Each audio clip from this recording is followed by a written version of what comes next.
7절에서 17절까지 우리 한 절씩 교도하도록 하겠습니다. 여호수아 3장 7절에서 17절, 제가 먼저 7절을 읽겠습니다. 여호와께서 여호수아에게 이르시되 내가 오늘부터 시작하여 너를 온 이스라엘의 목전에서 크게 하여 내가 모세와 함께 있었던 것 같이 너와 함께 있을 것을 그들이 알게 하리라.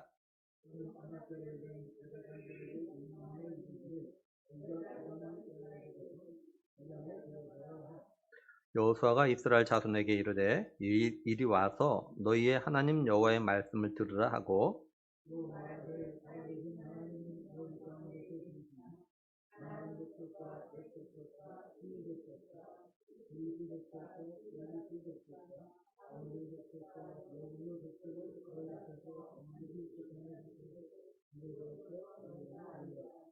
보라, 온 땅에 주의 언약궤가 너희 앞에서 요단을 건너가나니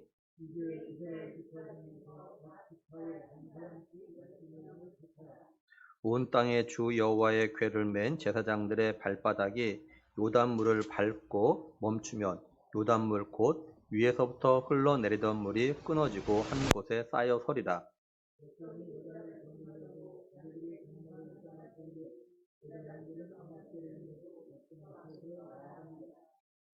요단이 곡식 거두는 시기에는 항상 언덕에 넘치더라. 궤를 맨 자들이 요단에 이르며 궤를 맨 제사장들의 발이 물가에 잠기자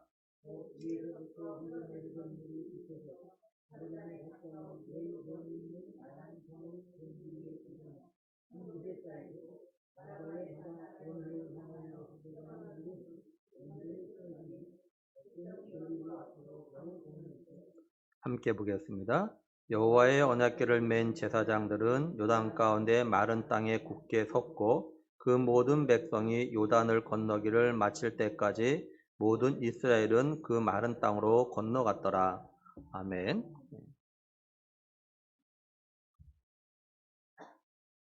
여호수아와 이스라엘 백성들이 정탐꾼의 정탐을 보고를 듣고 그 다음날 아침 일찍 일어나가지고 시딤을 떠나 요단에 와서 진을 칩니다. 사흘 뒤에 관리들이 이 백성들에게 뭐라고 하냐면은 레위 제사장들이 하나님의 언약궤를 갖다가 맨 것을 보거든 너희들이 있는 곳에서 떠나서 그 제사장 뒤를 갖다가 따르라라고 이야기해요. 근데 거리를 갖다가 2,000 규빗 정도 뛰고 가라고 합니다. 그 이유가 뭐냐면은 지금부터 가는 길은 너희가 가보지 않은 길이기 때문에라고 이렇게 이야기합니다. 다음에 이제 여호수아가 이스라엘 백성들에게 명령을 해요. 어떤 명령을 하냐면 너희 자신들을 갖다 스스로 성결하라고 이야기합니다. 그 이유가 뭐냐면 내일 하나님께서 너희 가운데서 기이한 일을 갖다가 행하실 것이기 때문이라 이렇게 이야기합니다. 그리고 제사장들에게는 하나님의 언약궤를 메고 백성들 앞에서 건너가라, 나아가라 라고 이야기합니다. 이제 하나님께서 여호수아에게 말씀을 하셔요. 하나님께서 여호수아에게 뭐라고 말씀하시냐면 오늘 말씀 7절에 보면은 여호와께서 여호수아에게 이르시되 내가 오늘부터 시작하여 너를 온 이스라엘의 목전에서 크게 하여 내가 모세와 함께 있었던 것 같이 너와 함께 있을 것을 그들이 알게 하리라 이렇게 말씀을 합니다. 하나님께서 여호수아에게요 내가 오늘부터 시작해서 너를 온 이스라엘 목전에서 크게 하시겠다 이렇게 말씀을 하십니다. 여기 오늘부터라는 것은 이제 이스라엘 백성들이 요단을 건너는 그때를 갖다 이야기합니다. 그리고 크게 하겠다는 것은 높이시겠다 이런 말입니다. 근데 말씀을 잘 보면요, 먼저 하나님께서 여호수아에게 뭐라고 하냐면 오늘부터 그러니까 이스라엘 백성들이 요단을 건너는 그때로부터 여호수아로 하여금 이스라엘 가운데서 크게 하시겠다라고 말씀을 하시는데 언제까지 하시겠다라고까지는 말씀하고 있지 않다라는 거예요.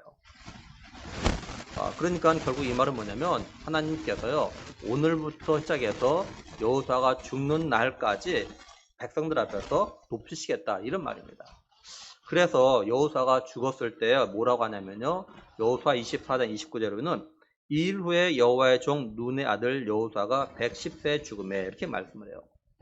여호수아 1장 1절에 보면 여호와의 종 모세가 죽은 후에 여호와께서 모세 수종자 눈의 아들 여호수아에게 말씀하여 이르시되 이렇게 말씀을 하죠. 모세가 죽었을 때는요 하나님께서 여호와의 종 여호수아에게 말씀하신 것이 아니라 모세의 수종자 여호수아에게 그 말씀하셨다고요.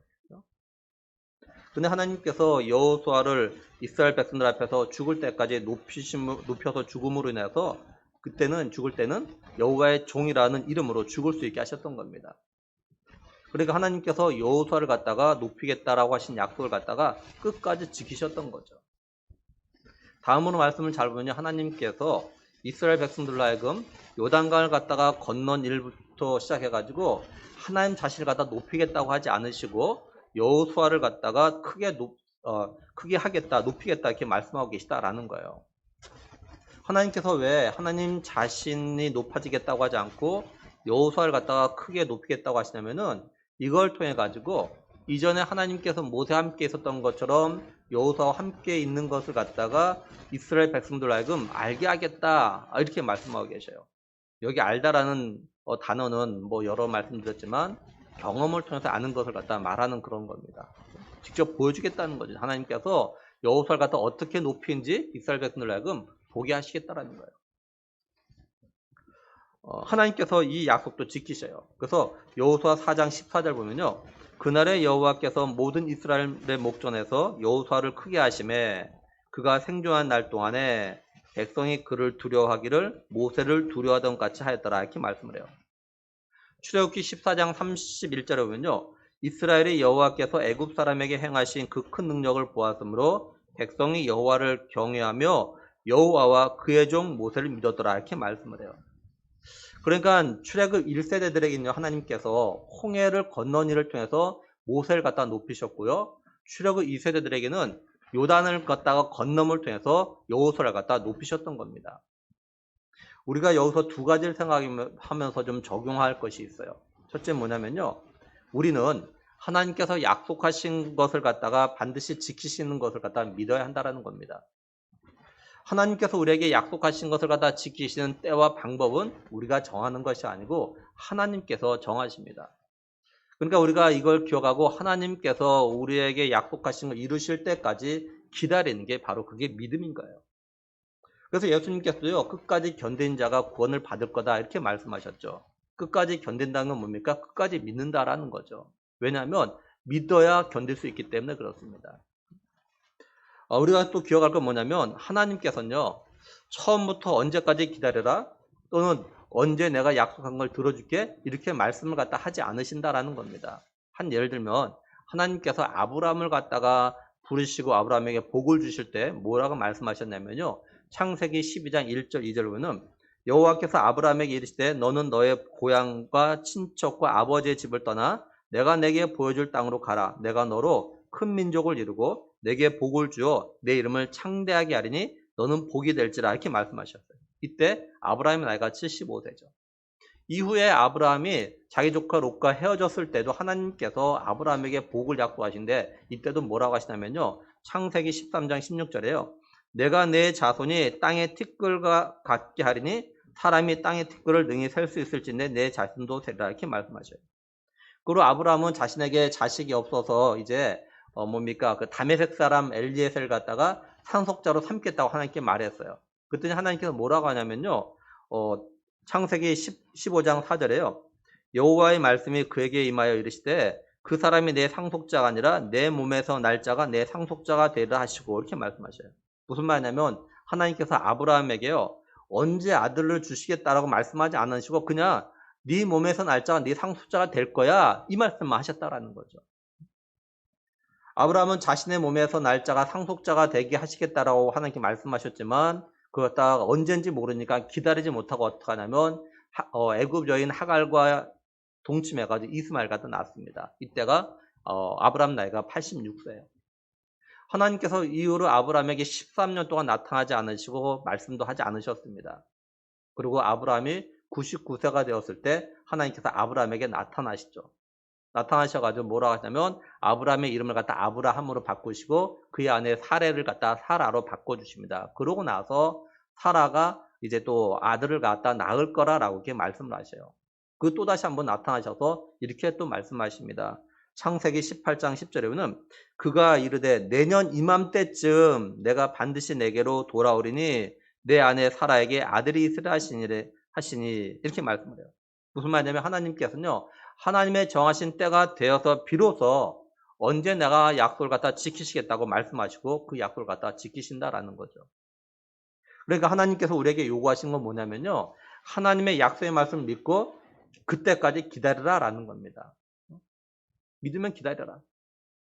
그러니까 우리 한 번씩 생각해 보면 좋겠어요. 뭐냐면 내가 하나님의 약속을 믿고 기다려야 될 것이 뭐가 있는가? 하나님께 내게 약속하신 것을 내 기도 응답하실 것을 내가 믿고 기다려야 될 것이 뭐가 있는가? 뭘 기다려야 되는가 믿음으로. 그리고 그때까지 내가 믿음으로 기다릴 수 있기 위해서 우리가 기도해야 됩니다. 둘째는 우리는 우리 스스로가 높아지려고 하지 말고 하나님께 높이실 때까지 기다려야 한다는 겁니다. 우리가 우리 스스로 갖다 높이려고 하면 거기에는 반드시 문제가 생깁니다. 사람들이요, 자기 자신을 갖다 높이려고 하면요, 이제, 불법을 행하거나 또는 다른 사람 갖다 힘들게 하거나 때로는 고통을 줄 때가 있습니다. 그러다 보니까 자신이 비록 높아졌지만 자신 주변 사람들은 고통스럽고 어렵고 힘든 시간을 갖다 보내게 되는 그런 경우가 참 많아요. 우리 믿음의 사람들은요, 하나님께서 높이실 때까지 기다려야 됩니다. 근데 어떻게 하면서 기다려야 되는가? 베드로전서 5장 6절에 보면요. 그러므로 하나님의 능하신 손 아래 겸손하라. 때가 되면 너희를 높이시라. 이렇게 말씀을 해요. 우리의 삶이 여러 가지로 인해서 힘들고 어렵지만 하나님의 능하신 손 아래서 겸손하면, 그리고 겸손하게 우리의 맡겨진 일을 갖다 잘 감당하면 하나님께서 때가 되었을 때 우리를 갖다 높이신다라고 말씀하고 있다라는 거죠. 그러니까 우리는 하나님이 높이실 때까지 좀 기다려야 돼요. 하나님이 우리를 높이시는 데는요, 문제가 생기지가 않습니다. 그러니까 우리는 우리 스스로 갖다 높이려고 하지 말고 하나님이 우리가 높여주실 때까지 믿음으로 기다려야 한다는 거죠. 다음으로 하나님께서 여호수아에게 뭐라고 말씀하시냐면 8절에요. 너는 언약궤를 맨 제사장들의 명령하여 이르기를 너희가 요단 물가에 이르거든 요단에 들어서라 하라 이렇게 말씀을 해요. 언약궤를 맨 제사장들로 하여금요. 요단 물가에 서서 물가에 들어가지고 서 있으라라고 이렇게 명령하라는 겁니다. 여기 들어서다라는 이 히브리어가 가진 의미는 뭐냐면요. 거기에 그 견디다 또는 이렇게 머무르다 이런 뜻을 갖다 가지고 있어요. 그냥 들어서는 것이 아니라 거기에 견디는 겁니다. 그러니까 이스라엘 백성들의 앞에 언약궤를 메고 가는 제사장들이 요단강을 건너지 말고 요단강 물이 흐르는 그곳에 서가지고 거기에 견디라라는 겁니다. 이처럼 요단강 물이 흐르는 곳에서 견디라고 명령하고 있는 걸 보면은 요단강 물이 흐르는 곳에 서 있는 것이 이것이 쉬운 일이 아니라는 것을 갖다가 알 수가 있어요. 왜냐하면 15절에 보면은 요단이 곡식을 거두는 시기에는 항상 언덕에 넘치더라 이렇게 말씀하고 있기 때문에 그래요. 그러니까 지금 이스라엘 백성들이 요단을 건너서 여리고로 가려고 하는 이 시기에는요. 강의 물살이 너무 세가지고 요단을 갖다 건너는 것이 쉽지 않은 그런 때입니다. 근데 이런 때 언약궤를 메고 서서 견딘다라는 거 이건 정말 어려운 일이죠. 까닭 잘못하면 그 물살에 휩쓸려 내려갈 수도 있습니다. 위험한 거예요. 따로는 목숨을 잃을 수가 있습니다. 우리가 여름에 홍수철에 그죠? 여름철에 막 비가 많이 올 때 뉴스에서 가끔 보는 것이 뭐냐면 비가 너무 많이 와가지고 강물에 휩쓸려 내려가는 사람들이 있다는 것을 갖다 봐요. 그래서 죽었다라고 이런 뉴스를 갖다 들을 때가 있습니다. 지금 요단의 이 상황이 지금 그런 상황이에요. 이게 그냥 편안하게 들어갈 수 있는 상황이 아닙니다. 이게. 근데 이런 상황에서 요단강에 들어가가지고 서서 견디라라고 지금 말씀하고 있어요. 이렇게 명령을 해요. 견디라라고 거기서. 그렇다면 하나님의 임재를 상징하는 하나님의 궤를 맨 제사장들에게 이처럼 위험한 곳에 서서 있으라고 명령하는 이유가 있겠죠. 9절 10절 보면 여호수아가 이스라엘 자손에게 이르되 이리 와서 너희의 하나님 여호와의 말씀을 들으라고 또 말하되 살아계신 하나님이 너희 가운데 계시사 가나안 족속과 헷 족속과 히위 족속과 브리스 족속과 기르가스 족속과 아모리 족속과 여부스 족속을 너희 앞에서 반드시 쫓아내실 줄을 이것으로 너희가 알리라 이렇게 말씀을 해요. 말씀을 잘 보면 여호수아는요. 하나님이 너희 가운데 계신다라 말하지 않고 뭐라고 합니까? 살아계신 하나님이 너희 가운데 계신다 이렇게 이야기합니다. 살아계신 하나님이라고 말하는 것은 전능하신 창조자 하나님은 사람이 만든 신들 이런 우상들하고는 다르다라는 것을 갖다 좀 비교하고 있는 겁니다. 그리고 이 표현은요 전쟁에서 자주 사용되는 그런 표현입니다. 이게 살아계신 하나님이라는 건. 예를 들면 사무엘상 17장 26절에요. 다윗이 곁에 서 있는 사람들에게 말하여 이르되 이 블레 사람을 죽여 이스라엘의 치욕을 제거하는 사람에게는 어떠한 대우를 하겠느냐. 이 할례받지 않은 블레 사람이 누구에게 살아계시는 하나님의 군대를 모욕하겠냐 이렇게 말씀을 해요. 이건 다윗이 골리앗과 싸움에 앞서서 하는 이야기입니다. 또 열왕기하 19장 4절에 보면 랍사기가 그의 주 아수르 왕의 보냄을 받고 와서 살아계신 하나님을 비방하였으니 당신의 하나님 여호와께서 혹시 그의 말을 들으셨을지라. 당신의 하나님 여호와께서 그 들으신 말 때문에 꾸짖으실 듯하니 당신은 이 남아있는 자들 위하여 기도하소서하이더이다 하라 하니라 이렇게 말씀해요. 이거는 아수르가 예루살렘을 갖다 공격하니까 히스기야가 이사야 선지자에게 사람을 보내면서 했던 이 말입니다. 여호수아도 지금 여리고 정복을 시작해서 가나안 족속과 전쟁을 앞두고 하나님은 살아계신 전능하신 하나님이라는 것을 갖다가 이스라엘 백성들에게 이걸 갖다 주지시켜주고 있는 겁니다. 여호수아는 살아계신 하나님이 가나안의 7족속을 갖다가 이스라엘 백성들이 보는 앞에서 반드시 쫓아내실 것인데 이걸 뭘로 보여준다고 하냐면 지금 범람하는 요단강을 갖다가 건넌 이를 통해서라고 말하고 있는 거예요. 그래서 10절 마지막에 이것으로 너희가 알리라 이렇게 말씀하고 있어요. 여기 알다라는 우리가 알다시피 히브리어로 야다로 그래서 경험을 통해서 아는 걸 말하지 않습니까? 그죠? 그걸 너가 경험해서 알게 될 거다. 그러니까 하나님의 언약궤를 맨 제사장들이 강물이 범람하는 시기에 그 위험한 요단강물에 서서 견딤을 통해서 어떤 놀라운 일을 갖다 행하심을 갖다 보여주실 건데 이건 단순하게 그냥 기적 같은 일이 아니라 하나님께서 약속하신 대로 가나안의 7족속을 갖다 쫓아내시고 그 약속대로 그 땅을 갖다 줄 걸 갖다가 보여주시는 거라 지금 이렇게 말하고 있는 거예요. 여호수아는 이제 하나님께서 이스라엘 백성들에게 약속하신 것을 갖다가 약속대로 주신다는 것 갖다가 어떻게 보여주실 것인지에 대해서 설명을 합니다. 11절에서 13절 보면 보라 온 땅에 주의 언약궤가 너희 앞에서 요단을 건너가나니 이제 이스라엘 지파 중에서 각 지파에 한 사람씩 12명을 택하라. 온 땅의 주 여호와의 궤를 맨 제사장들의 발바닥이 요단물을 밟고 멈추면 요단물 곧 위에서부터 흘러내리던 물이 끊어지고 한 곳에 쌓여서리라 이렇게 말씀을 해요. 먼저 온 땅의 주의 언약궤가 너희 앞에서 요단을 갖다 건널 거라고 이야기합니다. 다시 말해서 주의 언약궤가 이스라엘 백성들이 보는 앞에서 먼저 범람하는 요단 강물에 들어간다는 거예요. 다른 말로 하면 이스라엘 백성들이 범람하는 요단 강물을 보고 이걸 어떻게 건너지? 걱정하고 두려워하고 있는 그곳에 주의 언약궤가 먼저 들어간다는 겁니다. 하나님께서 먼저 이 범람하는 요단 강물에 들어가신다는 거죠. 그러니까 한마디로 요단강을 건너는 걸 두려워하지 말고 담대하라는 겁니다. 이건 마치 예수님께서 십자가를 지시기 전에 제자들에게 그죠? 세상에서 너희가 환난을 당하나 담대하라 내가 세상을 이겨노라 라고 말씀하신 것과 사실 똑같은 겁니다. 같은 의미예요.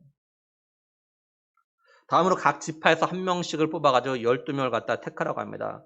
각 지파에서 한 명씩 12명을 갖다 택하라고 하는 이유가 뭔지는 설명되어 있지 않지만 분명한 것은 이들이 할 일이 있기 때문에 그렇죠. 이제 4장에 넘어가면 이들이 할 일이 뭔지를 압니다. 근데 이들이 뭘 하기 위해서 각 지파에 한 명씩 세우라고 말하지 않아요. 그냥 각 지파에서 한 명씩 택해서 12명을 세우라라고만 말씀하고 있어요. 우리가 이걸 통해서 생각해 보면 뭐냐면 하나님께서 때로는요 우리에게요 뭘 하라고 그냥 하실 때가 있어요. 너 이거 해. 때로는 우리 마음 가운데 뭘 하라고 마음에 감동 주실 때가 있습니다. 때로는 누군가를 통해서 내가 뭘 해야 되는지 갖다 듣게 하실 때가 있어요.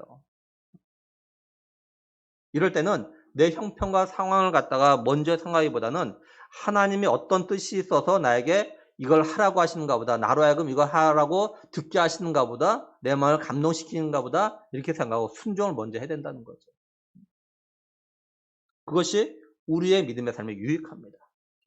하나님 우리에게 가장 좋은 것 주시는 분인데 뭔가 나에게 좋은 것 주시기 위해서 나에게 그냥 하라고 하시는 거예요. 또 나에게 뭘 할 것과 듣게 하시는 겁니다. 그러니까 하나님에 대한 이런 신뢰가 있으면은 내 형편과 상황을 따지지 말고 먼저 순종하는 거예요. 그것이 우리에게 유익합니다. 이제 마지막으로 뭐라고 하냐면 13절 다시 보면은 온 땅의 주 여호와의 궤를 맨 제사장들의 발바닥이 요단물을 밟고 멈추면 요단물 곧 위에서부터 흘러내던 물이 끊어지고 한 곳에 쌓여서리라 이렇게 말씀을 해요. 먼저 여호수아는요 언약궤에 대해서 두 번이나 뭐라고 하냐면 온 땅의 주의 언약궤라 이렇게 이야기합니다. 이 말은 온 세상, 온 세계의 주권자의 언약궤다 이 말입니다. 이게. 당시 사람들은 어떤 생각을 가지고 있냐면 세상에 있는 모든 신들은 어느 한 민족의 또는 한 지역의 신이라는 생각을 다 가지고 있었어요. 그래서 어떤 사람이 한 민족에게 들어가거나 어느 한 지역으로 이사가 옮기게 되어지면은 그 민족의 신이나 그 지역의 신을 갖다가 섬겨야 된다는 이런 생각들을 갖다가 가지고 있었습니다. 여호수아가 이걸 갖다가 잘 알고 있었기 때문에 하는 말이 뭐냐면은 근데 내가 섬기는 우리가 섬기는 하나님은 그런 신이 아니라 온 땅에 온 세상의 주권자이시다. 이렇게 지금 이야기하고 있는 거예요. 이처럼 온 세상의 주권자의 언약궤를 맨 제사장의 발바닥으로 요단의 물을 갖다가 밟고 멈추면 위에서부터 흘러내던 요단 강물이 이제 끊어지고 한 곳에 이렇게 쌓여지게 될 거라 이렇게 이야기합니다. 여기 발바닥으로 밟는다라는 말은요 성경에 보면 어떤 의미를 가지고 있냐면 원수를 정복하다 이런 의미를 갖다가 가지고 있어요. 예를 들면 신명기 11장 23절 24절 보면요. 여호와께서 그 모든 나라 백성을 너희 앞에서 다 쫓아내실 것이라. 너희가 너희보다 강한 나라들을 차지할 것인즉 너희의 발바닥으로 밟는 것은 다 너희의 소유가 되리니 너희 경계는 곧 광야에서부터 레바논까지와 유브라데 강에서부터 서해까지라 이렇게 말씀을 해요. 또 열왕기상 5장 3절에요. 당신도 알거냐 내 아버지 다윗이 사방의 전쟁으로 말미암아 그의 하나님 여호와의 이름을 위하여 성전을 건축하지 못하고 여호와께서 그의 원수들을 그의 발바닥 밑에 두시기를 기다렸나이다 이렇게 말씀을 해요. 그러니까 온 땅의 주권자가 되신 하나님의 언약궤를 맨 제사장들이 발바닥으로 요단의 물을 갖다 밟는 순간 위에서부터 흘러내던 요단 강물이 멈춘다는 건 뭐냐면 결국 여리고를 비롯한 가나안 땅이 온 땅의 주권자가 되신 하나님의 발 아래 있게 된다 이걸 갖다 말해주는 겁니다. 한마디로 온 땅의 주권자가 되신 하나님께서 가나안을 갖다 정복하신다라는 거예요. 하나님께서 앞에 10절에서 살아계신 하나님이 너희 가운데 계시사 가나안 족속과 헷 족속과 히위 족속과 브리스 족속과 기르가스 족속과 아모리 족속과 여부수 족속을 너희 앞에서 반드시 쫓아내실 줄 이것으로 너희가 알리라 이 말씀하신 것 갖다 증명할 거라라는 겁니다.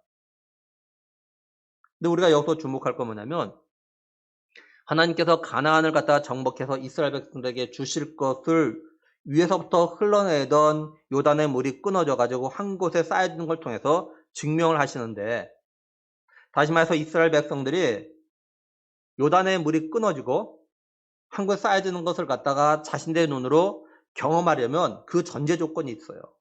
그 전제 조건이 뭐냐면 온 땅의 주의 언약궤를 맨 제사장들이 발바닥으로 요단 강물을 갖다가 밟고 그 강물에 멈춰야 한다는 겁니다.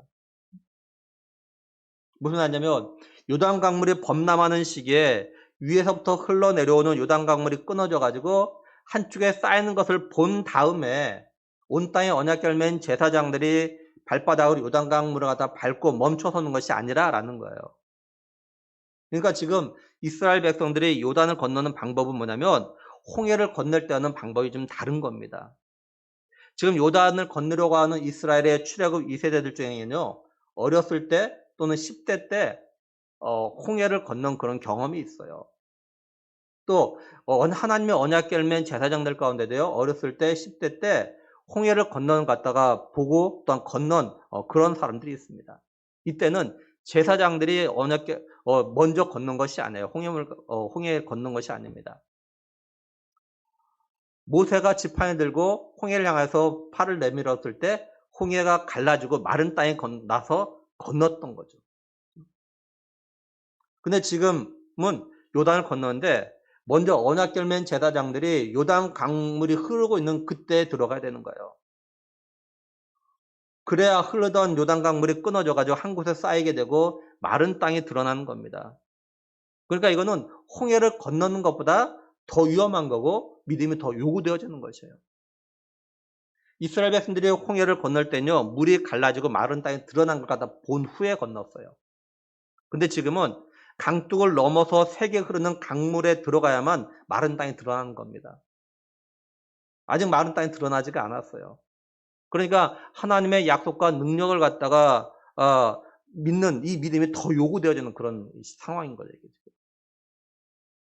하나님께서 이스라엘 백성들을 하여금 요단강을 건너는 이 시기가 요단 강물이 가장 범람하는 시기인데 이걸 갖다 피할 수 있음에도 불구하고 이 시기에 건너게 하시는 이유가 분명히 있어요.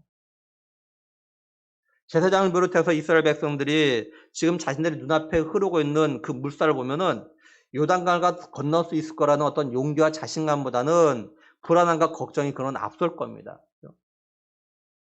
지금 건너는 게 가능하다는 생각보다는 불가능하다는 생각을 갖다가 더 갖기 쉬운 그런 상황이에요. 지금 건너는 것보다는 좀 나중에 건너는 것이 더 낫다라는 생각을 갖다가 가질 수 있는 그런 상황입니다. 더 쉽게 이야기한다면 예를 든다면 40년 전에 가나안을 정탐했던 12명 가운데 10명이 우리가 가나안을 갖다 정복하는 불가능하다고 이야기하고 2명은 가능하다고 이야기했는데 이스라엘 백성들이 10명의 불가능하다는 말을 듣고 다 이렇게 우리 불가능하다 안 된다 이렇게 생각했던 그런 상황과 거의 비슷한 상황입니다. 결국 이스라엘 백성들이 강물이 범람하는 시기에 건넌다는 건 하나님의 약속의 말씀을 갖다 얼마나 믿느냐에 따라서 사실 결정되어지는 거죠. 하나님을 얼마나 믿느냐에 따라서 자기의 목숨을 걸고 요단강에 발을 갖다 내디딜 수 있는 겁니다. 그러니까 온 땅에 주의 언약궤를 맨 제사장들은요, 백성들 앞에서 범람하는 물에 들어가는 게 그죠? 어떻게 빨리 안전하게 건널 수 있는 걸 갖다 보여주는 것이 아닙니다. 범람하는 요단강 물에 발바닥으로 밟고 서 있는 게 목적이에요. 이건 비록 제사장들이라 할지라도 온 땅의 주권자 되신 하나님의 능력과 약속을 믿어야만 순종할 수 있는 겁니다. 이게 오늘 우리에게 뭘 말씀할까요? 우리가 이걸 좀 두 가지로 적용해서 생각해 볼까 합니다. 첫째 뭐냐면 하나님은요, 우리의 믿음이 자라길 원하신다라는 거죠. 출애굽 1세대들이 1세대 그 백성들이 홍해를 건너면 뭐가 나오냐면요, 광야가 나옵니다. 근데 지금 출애굽 2세대 이스라엘 백성들은 이 요단을 건너면 가나안이 나와요. 출애굽 1세대 이스라엘 백성들은요, 애굽을 나온 후에 홍해를 갖다가 곧바로 만나고 홍해를 갖다가 건넜습니다. 하나님의 은혜와 능력을 별로 경험하지 못한 상태에서 그냥 걷는 거예요. 다 마른 바닥에 드러나는 걸 통해서. 근데 이 출애굽 2세대들은요, 출애굽 이후의 광야 여정 가운데서 하나님의 행하신 놀라운 능력과 이적들을 갖다 풍성하게 경험했고, 그것을 이걸 통해서 하나님에 대한 믿음이 어느 정도 생긴 그 후입니다, 이게. 근데 하나님께서 이들에게요, 믿음이 더 자랄 수 있는 그런 기회를 갖다 지금 주고 계신 거예요. 예를 들어서 이들이 홍해를 건널 때는 마른 바닥을 갖다가 드러난 걸 보고 건넜고, 근데 지금은 뭐 계속 범람하고 있는 상황인데 먼저 들어가야만 건널 수 있는 그런 상황이 되어지니까 사실 더 큰 믿음이 요구되어지는 거죠. 에베소 4장 13절 보면요, 우리가 다 하나님의 아들을 믿는 것과 아는 일에 하나가 되어 온전한 사람을 이루어 그리스도의 장성한 분량에 충만한 데까지 이르리니 이렇게 말씀을 하죠. 한마디로 말하면 하나님은요, 우리의 믿음이 자라기를 원하신다라는 거예요. 그 이유가 뭐냐면 하나님은 우리에게 더 큰 걸 주시기 위해서라는 겁니다. 우리들이 하나님부터 더 큰 걸 갖다 얻으려면 그만한 믿음의 그릇이 되어야 돼요. 시편 81편 10절 11절 보면은 나는 너를 애굽 땅에서 인도하여 낸 여호와 내 하나님이니 내 입을 크게 열라 내가 채우리라 하였으나 내 백성이 내 소리를 듣지 아니하며 이렇게 말씀을 하죠. 하나님께서 이스라엘 백성들에게 많은 것 주기 위해서 내 입을 좀 크게 열어 그렇게 말씀하셨지만 이스라엘 백성들이 그 입을 갖다 크게 열지 않았다는 겁니다. 왜요? 믿지 못했기 때문에. 그래서 하나님께서 이스라엘 백성들에게 정말 많은 것 갖다 주려고 입을 크게 열라고 했지만 열지 않았기 때문에 주고 싶은 만큼 주지 못했다라는 거예요. 그러니까 이스라엘 백성들이 입을 크게 열지 않는 불순종을 해서 많은 걸 누리지 못했다는 거죠. 우리가 잘 알다시피 복음서도 보면 예수님께서 어떤 능력을 행하실 때마다 하셨던 말씀이 있죠. 내가 믿느냐 내 믿음대로 될지어다. 이만한 믿음을 갖다 이스라엘 백성들 가운데 만나보지 못했다. 이렇게 말씀하셨어요. 믿음을 강조하셨죠. 마찬가지로 하나님께서 오늘 우리에게 믿음을 갖다 요구하십니다. 우리가 구원을 받는 데만 믿음이 필요한 것은 아니죠. 우리의 삶의 모든 영역에서요, 믿음이 필요합니다. 그래서 의인은 믿음으로 말미암아 살리라 이렇게 말씀하고 있는 거예요. 근데 우리의 믿음의 크기는 다 다르다는 거죠. 우리가 믿음으로 구원을 받았어요. 그죠? 그러니까 하나님께서 우리 모두에게 처음엔요, 똑같이 은혜로 구원을 얻을 만한 그런 믿음을 주셨다고요. 이 믿음은 다 똑같이 받은 거예요. 똑같이. 어떤 사람이 큰 믿음을 줬기 때문에 믿고 구원받은 것이 아니라 똑같아요. 다. 근데 그 다음부터는 의인은 믿음으로 사는 것이기 때문에 믿음으로 살아갈수록 믿음이 커지는 겁니다. 우리의 믿음이 커질수록 또한 누리는 은혜도 커져요. 하나님이 주시는 영육 간의 은혜와 축복의 크기가 다 달라지는 겁니다. 그래서 기쁨도 다르고 감사도 달라요. 우리가 믿음이 있으면 항상 기뻐할 수 있고 범사에 감사할 수 있습니다. 또 믿음이 있으면 고난 가운데도 기쁨이 있고 감사가 나오는 거예요. 그러니까 우리가 꼭 기억할 건 뭐냐면 우리가 구원받는 믿음은 똑같이 받았어. 똑같은 믿음이에요. 근데 그 다음부터는 나의 의는 오직 믿음은 말미암아 살리라라고 했으니까 내가 믿음을 어떻게 사냐에 따라서 내 믿음의 크기가 달라지고 그래서 받는 것도 다 달라지는 거예요. 다 똑같지가 않아요. 잘 보세요. 오늘날 우리의 믿음이 똑같은가? 우리가 받는 게 다 다른가? 다 다릅니다. 성도마다 다 달라요. 하나님 받는 것이 사실 다 달라요. 그리고 우리의 믿음은요, 순종을 통해서 자랍니다. 순종을 통해서. 믿음은 순종을 통해서 경험되어지고 믿음의 맛을 갖다 보기 때문에 더 큰 믿음이 되는 거예요. 쉽게 말해서 고기도 먹어본 사람이 먹는다고, 그죠? 맛을 보면 더 먹게 되어져 있어요.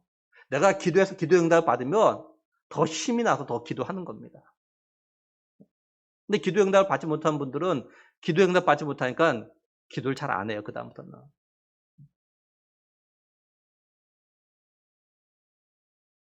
그래서 우리가 믿음을 순종하게 되면 우리의 믿음이 더욱더 튼튼하고 흔들림이 없는 그런 믿음이 돼요. 그래서 그 믿음을 지키기 위해서 부귀, 영화 또는 모든 걸 갖다 배설물로 여기면서 목숨을 내놓는 그 정도의 믿음까지 되는 겁니다. 우리가 하나님이 내게 은혜 주셔서 내가 믿음으로 구원받았다고 해서 곧바로 내 목숨을 내놓을 수 있는 그런 상태까지 가는 건 절대 아니에요. 거기까지 가려면 믿음이 그만큼 자라야 됩니다. 자라야 돼요. 자라기 위해서는 우리가 하나님 말씀에 순종함을 통해서, 믿음의 순종함을 통해서 그 능력을 경험하면서 믿음이 자라고 결국은 마지막 순교할 수 있는 그런 자리까지 나아가는 거예요. 그러니까 하나님은요, 우리가 믿음으로 순종해가지고 우리의 믿음이 크고 자라서 하나님이 주시기를 원하시는 그 풍성을 갖다가 마음껏 누리는 삶을 살기를 원하신다는 것 갖다 우리가 좀 기억할 필요가 분명히 있어요. 그렇다면 우리 한번 좀 생각해 봐요. 내 믿음, 나의 믿음이 매일 또는 매년 조금씩 자라고 있다고 생각하는가? 내가 생각할 때. 내 믿음 좀 자라고 있는가? 내가 이렇게 신앙생활 하고 있는데 신앙생활 하면서 내가 조금씩 믿음이 자라고 있는가? 내 믿음이. 아니면 믿음이 더 이상 자라지 아니하고 있다고 생각하나? 왜냐하면 이렇게 믿음이 안 자라지? 혹시 이런 생각하고 있지 않는지. 만약에 내 믿음이 자라지 않고 있다면 언제부터 지금 몇 년째 안 자라고 그대로 멈추고 있는 것 같은가? 내 믿음이 안 자라는 이유가 뭘까? 한번 생각해 보세요. 다 이유가 있어요.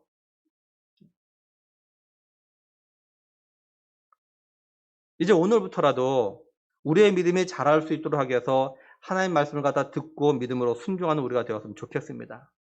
그래서 우리의 믿음의 분량이 자라고 커서 정말 그 믿음대로 하나님 주시는 것을 갖다가 누릴 수 있는 우리가 되기를 간절히 축원합니다. 둘째는 하나님께서 말씀하신 게 그대로 된다는 것 갖다 믿는 믿음은요, 우리의 눈으로 보고 난 후에 믿는 것이 아니라 먼저 믿음으로 순종하는 거라라는 겁니다. 하나님께서는요, 우리 눈으로 보고 확인할 수 있는 어떤 기적을 갖다 보여주시기 전에 또는 기도의 응답을 주시고 나서 믿으라고 하지 않으셔요. 하나님께서는 먼저 믿으라라고 하십니다. 먼저 믿어라. 그러면 기적도 체험하고 기도 응답도 경험하게 될 거다. 이렇게 말씀하십니다. 우리가 잘 아는 대로 예수님께서 먼저 그의 나라와 그의 의를 구하라. 그러면 이 모든 것을 너에게 더하시라. 이 말씀과 사실 같은 거예요. 예수님께서 이 말씀하시기 전에 뭐라고 말씀하셨습니까? 그렇죠? 오늘 있다 내일 아궁이에 던져진 들불도 하나님께서 입히신다. 그렇다면 너희들은 당연한 거 아니냐? 그러니까 염려해서 무엇을 먹을까, 무엇을 입을까, 무엇을 입을까 하지 말아라. 왜냐하면 너희 하늘 아버지께서 이 모든 거 너에게 있어야 될 걸 갖다 알고 계시기 때문이다. 이렇게 말씀하셨다고. 결국 뭐냐면 하늘에 계신 나의 아버지, 그죠? 내 아버지가 내게 있어야 될 걸 갖다 다 알고 계시다는 걸 갖다 정말 내가 믿는다면, 그죠? 다시 말해서 나와 내 가정에 필요한 것을 갖다가 알고 계신 하나님께서 나와 내 가정에 필요한 것을 갖다 아직 주시진 않았지만, 아직 나로 하여금 내 눈으로 보고 체험하게 하진 않으셨지만, 하나님께서 나와 내 가정에 필요한 걸 갖다가 채우신 날 갖다 믿는다면 먼저 그의 나라와 그의 의를 구하는 삶을 갖다가 살아가라라는 겁니다. 그러면 그 후에 내 눈으로 보고 체험할 수 있도록 이 모든 것을 갖다 다 주신다. 이런 말씀인 거예요. 우리가 이런 삶을 살 때 하나님께서 곧바로 우리의 필요한 것 갖다가 채우실 수도 있겠고, 어떤 거는 정말 오랜 시간이 지나야 채우시는 것도 있어요. 제가 올해 대신반 가운데 어느 성도에게 그런 이야기 했어요. 올해부터 10년 동안 한번 믿음 생활 다 믿음으로 좀 순종을 좀 해보라라고 해서 10년 동안만 꾸준하게 올해부터 한번 제대로 10년 동안 한번 좀 해봐라. 믿음으로 순종해봐라. 하다 말다 이렇게 하지 말고, 무슨 일이 있어도, 어떤 어려움이 있어도, 아무리 힘들어도, 아무리 가난해도 꾸준하게 좀 그대로 좀 순종해봐라. 한번 제대로 좀 해봐라. 한번 10년만 한번 그렇게 해봐라. 하나님께 어떻게 역사하시나. 하다 말다 하니까 계속 원점은 다시 돌아가는 거야.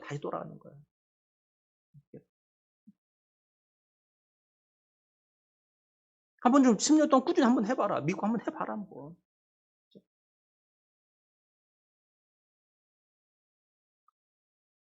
우리 눈에 내 삶에 필요한 것 갖다가 하나님께서 채우실 징조가 전혀 보이지 않아도, 우리 눈에 하나님께서 언제 어떻게 해결해 주시겠다는 어떤 말씀이 들리지 않아도 하나님께서 이 모든 것을 갖다가 더하시겠다는 그 약속의 말씀을 믿고 변함없이 꾸준히 먼저 그의 나라와 그의 의를 구하는 삶을 갖다 좀 살아보라라는 겁니다.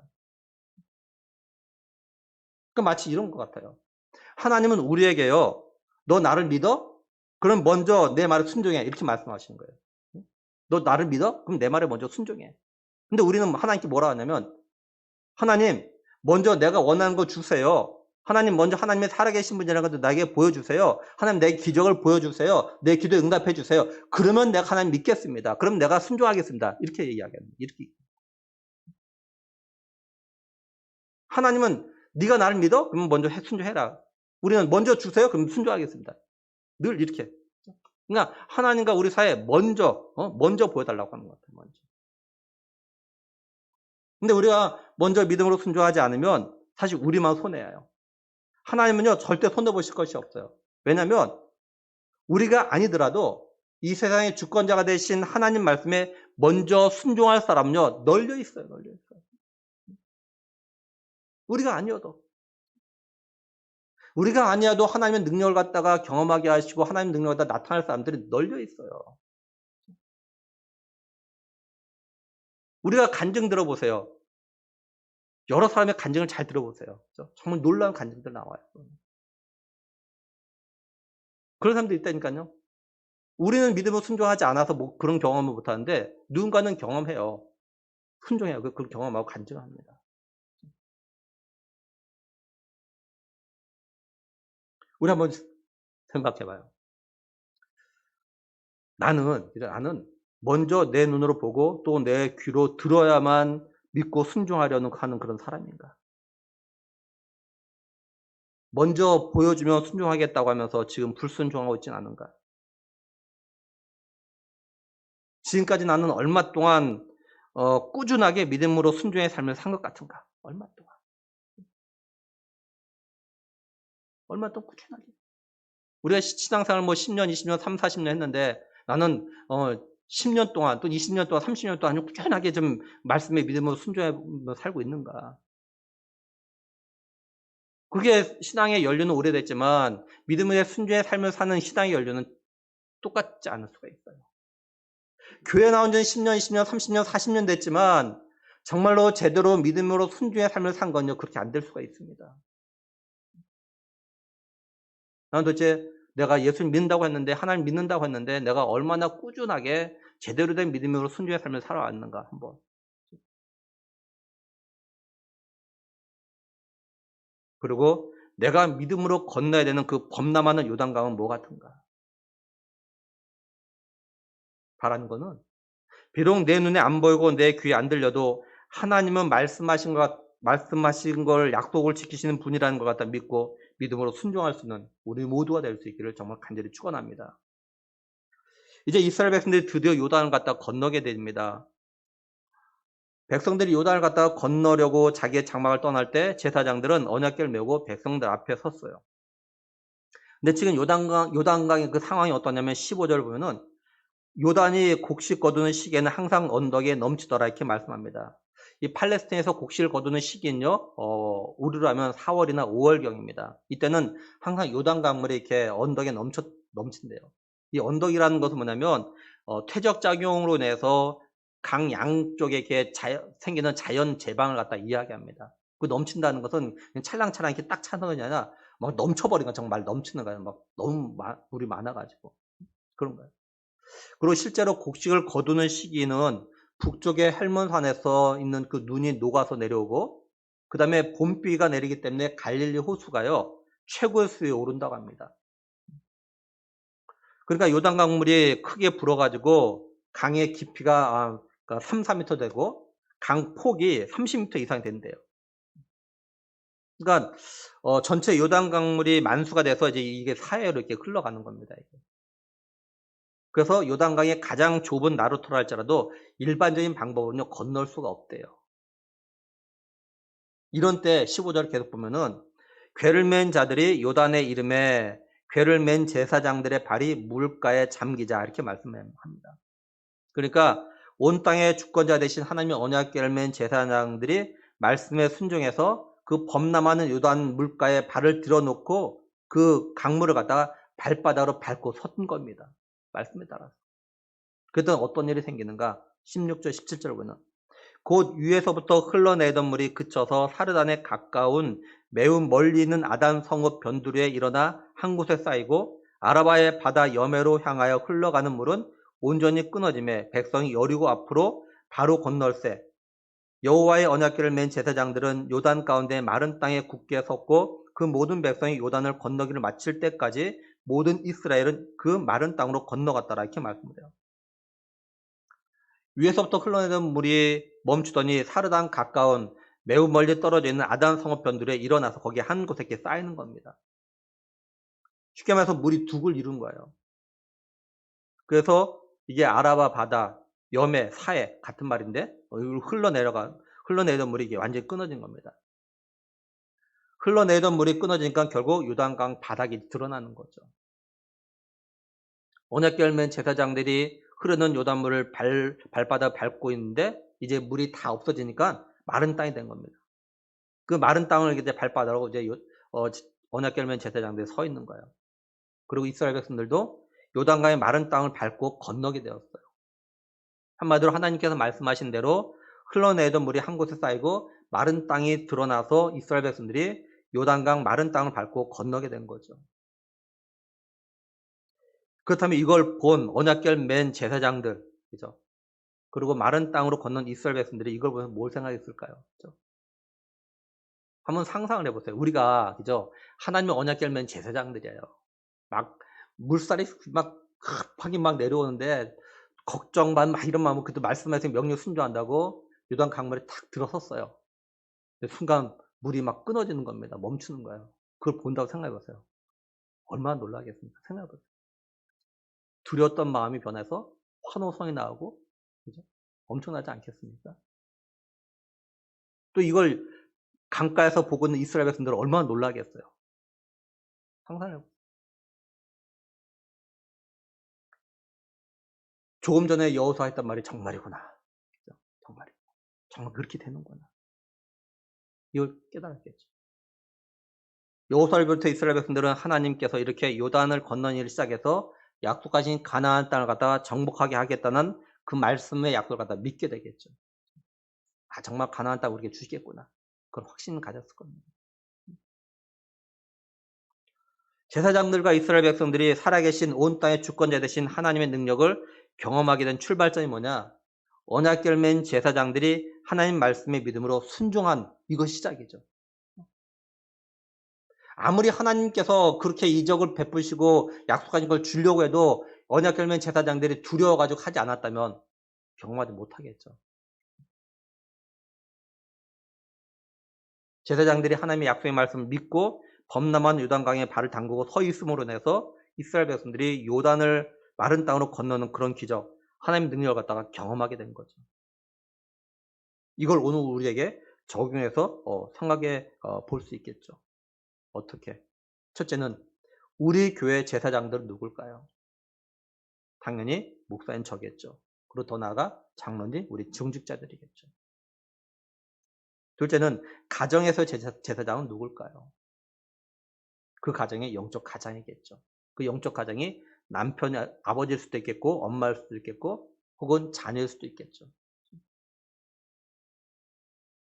셋째, 이 세상의 제사장은 누굴까요? 하나님께서 택하신 성도들이겠죠. 베드로가 이야기하지 않습니까? 하나님께서 우리 성도를 갖다 왕같은 제사장을 삼으셨다. 그러니까 결국 정말로 하나님의 은혜로 예수님을 갖다 자신의 구원자라고 믿고 영접한 모든 성도들이 제사장들이죠.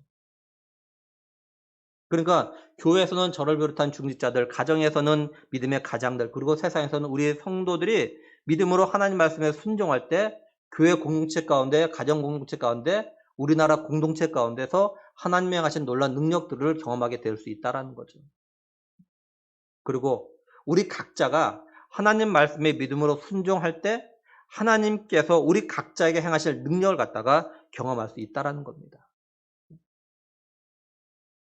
이제 말씀을 정리하면 하나님께서는 여호수아에게 오늘부터 시작해가지고 이스라엘 목전에서 크게 하시겠다라고 말씀하셨습니다. 그래서 하나님께서 모세와 있었던 것처럼 여호수아 너와 함께 하고 있다는 것 갖다가 이스라엘 백성들로 하여금 알게 하겠다고 하셨어요. 그리고 하나님은 여호수아에게 언약궤를 맨 제사장들로 하여금 이제 요단에 들어서도록 하라고 이렇게 말씀하셨습니다.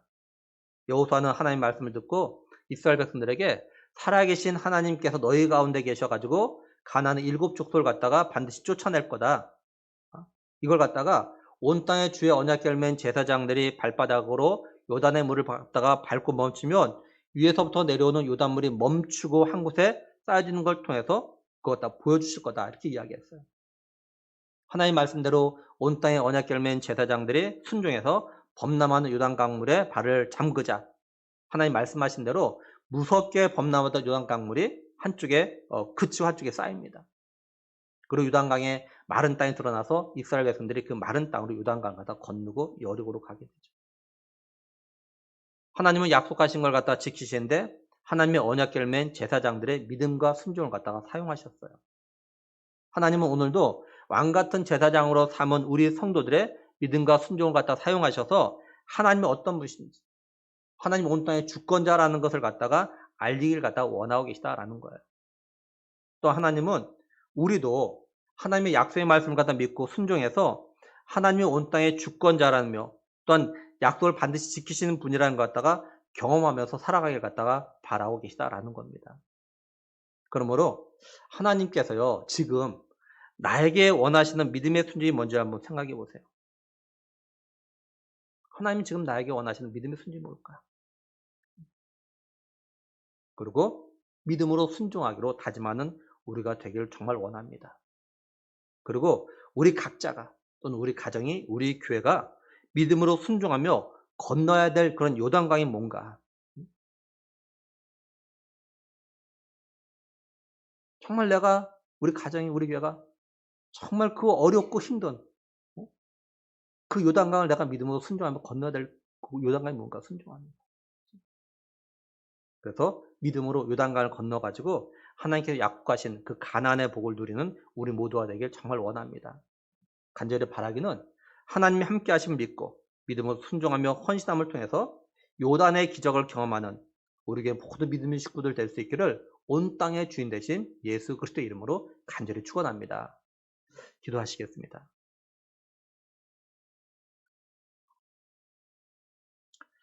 하나님 감사합니다.